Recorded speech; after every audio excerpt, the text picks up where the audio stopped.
నిజాయితీ గల కట్టెలవాడు. ఒక ఊరిలో రామయ్య అనే కట్టెలవాడు ఉండేవాడు. అతను చాలా పేదవాడు, కానీ అతను ఎంతో నిజాయితీ గలవాడు.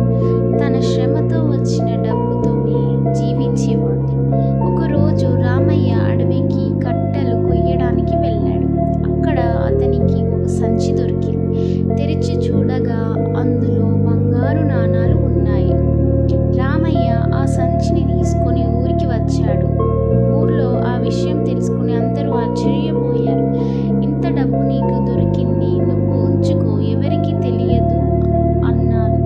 కానీ రామయ్య, ఇది అది కాదు, ఎవరిదో వారికి ఇవ్వాలి అన్నాడు. రామయ్య ఊర్లో ప్రకటన చేయించాడు. ఆ సంచి ఒక వ్యాపారికి తెలిసింది. వ్యాపారి వద్ద తన సంచిని చూసి చాలా సంతోషించి రామయ్యకి ఎంతో ధన్యవాదాలు చెప్పాడు. అతని నిజాయితీకి మెచ్చుకొని బహుమతిగా ఎంతో ధాన్యం ఇచ్చాడు.